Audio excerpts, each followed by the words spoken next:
Hi friends, நம்ம இன்றைக்கி மரவள்ளிக்கிழங்கு வச்சு புதுவிதமாக ஒரு ஸ்வீட் ரெசிபி தான் பார்க்க போகிறோம். மரவள்ளிக்கிழங்கு ஹல்வா எப்படி செய்யலான்றதை பார்க்கலாம் வாங்க. இதுக்கு ஒரு மரவள்ளிக்கிழங்கை தோல் எடுத்துட்டு துருவல் மனையில் இந்த மாதிரி துருவி எடுத்துக்க போகிறோம். வாசனைக்காக 2 ஏலக்காய் சேர்த்து இந்த மாதிரி நைஸாக அரைச்சி எடுத்துக்கலாம். தண்ணி நிறைய சேர்க்கக்கூடாது, இந்த மாதிரி திக்காக இருக்கணும்.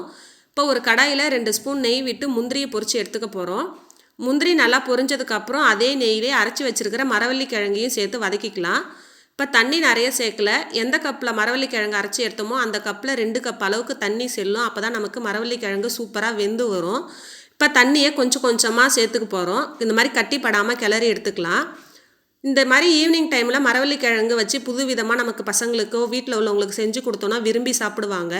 இப்போ நமக்கு 2 கப் அளவு தண்ணியை சேர்த்தாச்சு. பேனில் இந்த மாதிரி ஒட்டாத அளவுக்கு திரண்டு வந்துடுச்சு. எந்த கப்பில் மரவள்ளிக்கிழங்கு எடுத்தோமோ அதே கப்லேயே 3/4 கப் அளவுக்கு சர்க்கரையை கொஞ்சம் கொஞ்சமாக சேர்த்து கிளறி எடுத்துக்கலாம். நமக்கு ஸ்வீட் எடுத்து கொடுக்கணுன்றதுக்காக ஒரு பிஞ்ச் அளவுக்கு உப்பும் கேசரி பவுடரும் தான் கலருக்காக சேர்த்துருக்குறோம். இப்போ பாருங்கள், பேனில் ஒட்டாத நமக்கு அல்வா சூப்பராக ரெடி ஆகிடுச்சு. இப்போ பொரிச்சு வச்சுருக்கிற முந்திரியை மேலே போட்டு இறக்கணுன்னா நமக்கு சூப்பரான மரவள்ளிக்கிழங்கு அல்வா ரெடி ஆகிடும். நீங்களும் ட்ரை பண்ணுங்கள், சூப்பராக இருக்கும். Thank you friends. பார்த்தா விலாஸ் சேனலை மறக்காமல் சப்ஸ்கிரைப் பண்ணிக்கோங்க.